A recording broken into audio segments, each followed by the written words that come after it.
We're back with another UFC Fight Night. Josh Emmett taking on Kevin Vallejos. For some reason, we're back at the Apex. As you guys know, the Apex sucks. So, yeah, we're doing a full breakdown for it. Predictions, all that fun stuff. So, let's just get it going.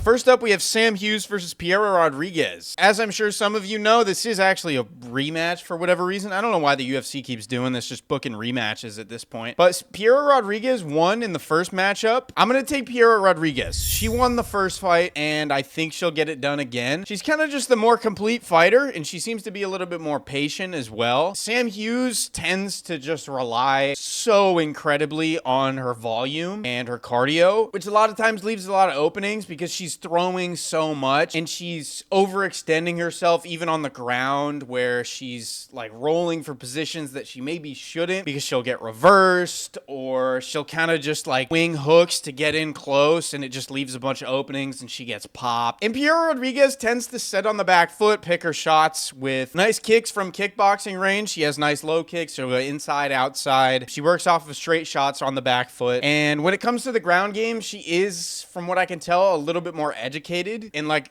I said, Sam Hughes, she doesn't really think very much. She kind of just goes, which can be effective, but I mean, as we saw in their first fight, it didn't go too hot. I mean, she basically just lost all 3 rounds from what I remember. Or maybe not all 3. I actually can't remember. The fight was a little while ago. How long ago was this fight? Yeah, the fight was 4 years ago. I can't even remember, to be honest, and I'm not looking up the scorecards. So yeah, I'm taking Piero Rodriguez. I see her winning a 30-27, 29-28 type of a fight. Up next, we have Luan Lacerda versus Hector Sosa. I'm gonna take Sosa. This fight is just a fucking car crash waiting to happen. Both of these guys don't really think very much. They kind of just try to get you out. Like, there's no end bell. Like, the fight starts and it's wing looping shots into takedown threats, and if we get to the ground, throw hard ground and pound or try to get a submission immediately. So this should be over actually pretty quick, I think. I'm gonna take Sosa for the sole reason that I think Luan Lacerda, he does the same thing that Sam Hughes does, where they're overzealous. Luan Lacerda, he'll roll for arm bars when it's not close, throw combinations where it's like, okay, I'm gonna throw this and I'm not gonna make a read, I'm just gonna throw it, which I think gets him into trouble a lot of times. Sosa has nasty ground and pound. So I think that both of these guys do shoot their fair share of takedowns and they try to chain these looping shots into double legs and stuff like that. So I think inevitably it will go to the ground. And in that instance, I think from what we've seen from Luan Lacerda, he'll probably try and submit him from his back or from top position. And I think he gets reversed and ground and pounded out. And on the feet, at least, I think Sosa is a little bit more polished. I think he has more weapons, and I think he's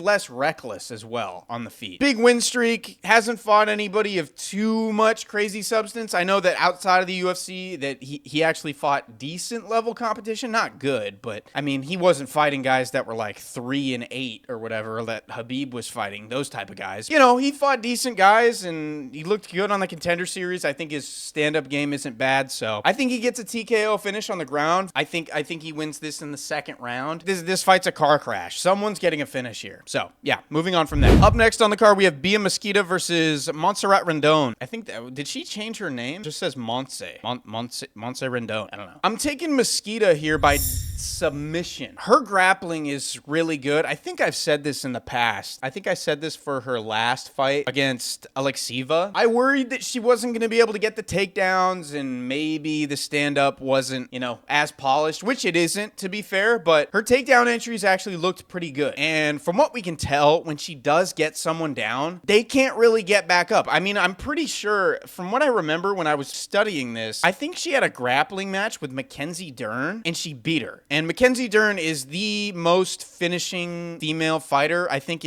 on the ground at least, like submissions in the history of MMA, if I'm correct on that. I mean, you can literally go to her Tapology and just keep scrolling through all the grappling matches that she has. She's really good on the ground, dude. You can't really get back up when she gets you down. She understands, you can tell that she knows her stand-up isn't good. She's avoiding it, and she knows how to circle off the cage, which is literally like the first thing that fighters who can't stand and fight need to do, which you don't see a lot of times. A lot of times they don't even know how to fucking circle off the cage. But she knows how to do that, and she avoids it, and she'll pick her shots very selectively until she gets that takedown opportunity. And then once we get to the ground, it's over. So I think she gets a submission here. I have her by round number 2 submission. Most likely a rear naked choke. I don't trust Rendon's grappling whatsoever. Rendon fought Alice Pereira in her last fight, and Pereira, I think, isn't she like 22 or something? She's really young and inexperienced, and it was a really close fight. Alice Pereira is 20 years old. And it was really close. And it was a very low-level fight. And it was standing for the majority of it, from what I remember. So I think Mosquito gets her down at some point. And once she does get her down, I think it's over with. Up next on the card, we have Brad Tavares versus Eric Anders. I mean, dude, am I wrong in saying this is the same person? They're the same person. Fight style, looks, everything. They're the same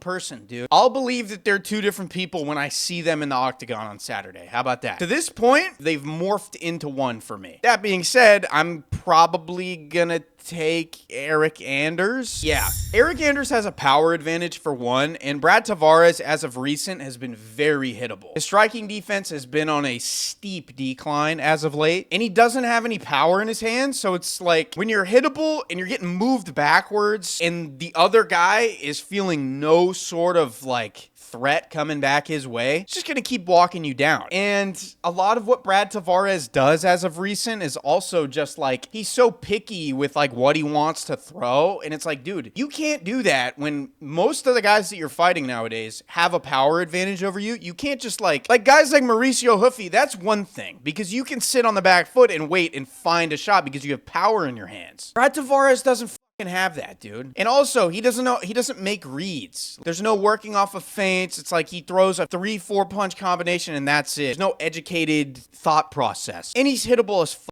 Not to say Eric Anders is any better because I think he has a lot of the same problems that Brad Tavares does, but he has some sort of heat in his hands. So I can see him winning a 29-28 decision. Again, I don't think that they are different people. I think they're the same person. You can't tell me otherwise until I see them in the octagon on Saturday night. So I'll take Eric Anders, I guess, probably by decision. It's probably going to be boring, and yeah. Moving on from that. Up next on the card, we have Vallejos versus Manuel Sosa. I'm taking Vallejos here as an underdog. I think that people are hyping up too much of Manuel Sosa's history with... He knocked out Mauricio Hoofy. He was the guy that knocked out Mauricio Hoofy. And if you watch back that fight, actually, Mauricio Hoofy was him up like really bad the whole time. And it was early in Hoofy's career as well. And Hoofy, all he had to do in the instance that he got knocked out was just circle off the cage away from the dude's power hand. But he tried to do one of those no-look rolls, and then he looked back and there was an overhand waiting for him. And prior to that, it was not close. Manuel Sosa was getting fucked up. You can probably go back and watch highlights. It's probably somewhere online. He was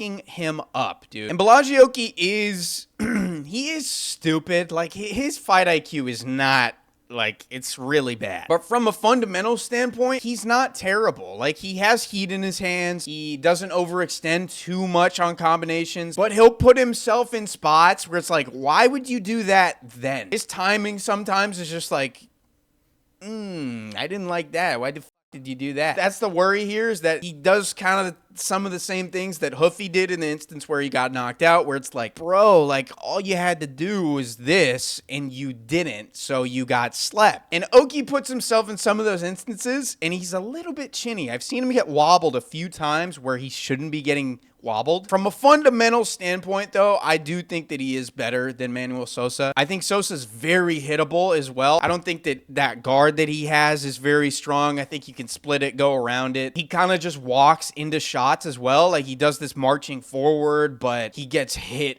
really easy. Just not impressive to me at all, to be honest. I think he's a little bit overhyped. He's got heat in his hands, so there is a big chance that Vallejos does some stupid shit and gets put out, but I'm basing this off of the fundamentals, and I think Vallejos better. I'm taking him by decision. He has shown that he can go over 3 rounds, and yeah, I'm taking Vallejos. I'll take him by decision here. Up next on the card, we have Elijah Smith versus Su Young Yu. I'm taking Elijah Smith. I think he's really good, dude. So both of these guys are pretty wrestle-heavy style of fighters. Elijah Smith has shown that he actually can strike at a pretty decently high level as well. Su Young Yu doesn't really have much much other than trying to get a takedown and just hold top control, which he's had success in the past. Like, I remember him doing that a lot to AJ Cunningham, Long Zhao, the guy who just fought Cody Garbrandt. But from what we've seen from Elijah Smith, his scrambles and grappling from bottom position, top position, it's all good. He's elusive. It's hard to get deep into submissions. We saw that in the Vince Morales fight where it looked like he might have been getting caught in a darce or an anaconda or a guillotine, and he would get out of it every time, get on a top position, land ground and pound as well, and threaten other stuff that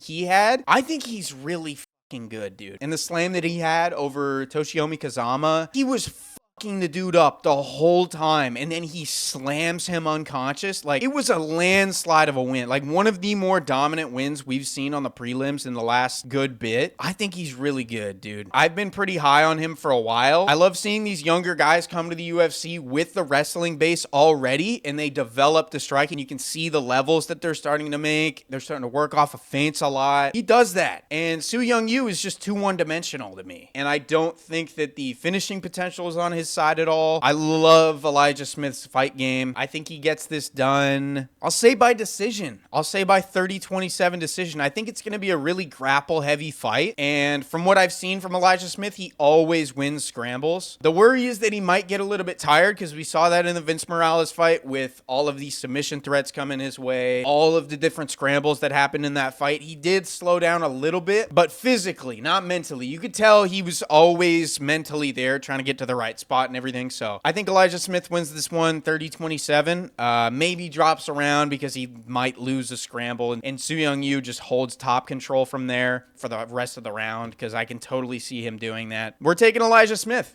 I think he's really good. Next on the card, we have Vitor Petrino versus Steven Asplunge. Steven Asplunge, we're riding with him, dude. I don't care that he's an underdog. I'm taking him. Vitor Petrino is dumb as dude. He's dumb. He's a freak of nature. I'll give you, like, he is a monster of a human being. He's fundamentally pretty sound, other than like when he shoots double legs and there's like a guillotine threat and he doesn't do anything but shove his head deeper into the guillotine like Anthony Smith. I mean, like, how the you lose to Anthony Smith in Big 2024? I have no fucking idea. Actually, I do have an idea. He's dumb. The worry here is that Steven Asplunge will get taken down and submitted, because we've seen his takedown defense doesn't hold up all of the time. It's sometimes a little bit suspect, but he's a volume guy, and Vitor Petrino moving backwards doesn't do well, especially when he's getting tagged up. In the Dustin Jacoby fight, he was getting tagged up and eventually he got put out, and you could see the tide turn. I think if Asplunge gets out of the first round, I think it's wraps. If he's able to survive and he's able to just keep walking down Vitor, I think it's over with. And I love me some Asplunge, dude. Asplunge is one of my favorite, if not my favorite heavyweight. I with this guy heavy. We're riding with him. I'm mostly basing this off of my likeness for Steven Asplunge. Not so much a technical breakdown on that one, but yeah, we're riding with Asplunge. Next up on the card, we have Chris Curtis versus Miktabik Oralbai. I'm gonna take Oralbai here. The worry that I had with Oralbai for a while was his cardio, because he did fight at lightweight for a while, and he would slow down a lot because he kind of just has this marauder style where he just runs at you. Tons of looping shots, chains those into takedowns. And he would get tired, and he would get fucked up too. Was it Rambechki that he fought? Yeah, the Rambechki fight. Like, he was just walking into shots. But now, at 170, he's got heat in his hands, doesn't get as tired, he's more durable, and he was already well-rounded. So I think that brute style, it's not going to serve him well once you get, like, into the rankings type of a deal. But for this type of a matchup against Chris Curtis, who hasn't been good as of recent and doesn't have nearly as good of a defensive mindset, so to say, as like his teammate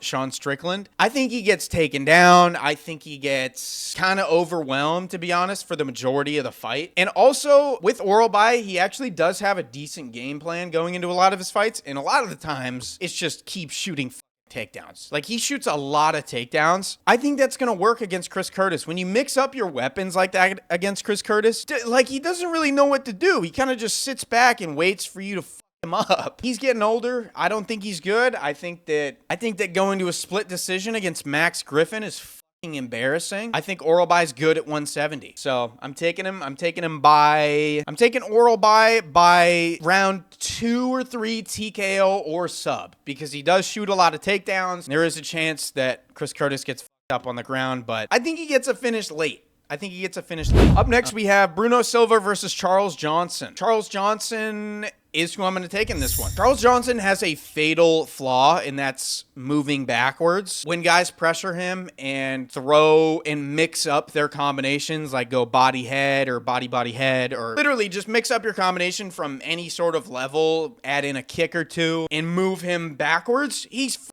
Like, he's genuinely fucked. And we saw that in his last fight against Alex Perez. Got moved backwards, didn't have any clue what to do, got clipped and went out. Bruno Silva, he's wild, and he will throw in like weird combinations moving forward with looping shots and that kind of stuff. But at the same time, if you throw, he's doing the same thing that Charles Johnson does, and he's moving back, and it takes him a while to reset and start moving and getting into his own kind of a rhythm, which is a an issue. You can't let Charles Johnson just move forward and get into his own rhythm. And that's kind of what Bruno Silva lets happen. He let it happen against Joshua Van, let it happen with Manel Kape. Guys who move forward against Bruno Silva, they succeed, and Charles Johnson needs to move forward to win. He's going to move forward and beat the shit out of him. The durability is a little questionable nowadays from Bruno Silva too, so there could be a finish here, and if it is a finish, I think it happens late. Speed advantage is on the side of Silva, but I think Johnson can take this over 3 rounds and win, land better shots, have better moments. We'll take Charles Johnson here.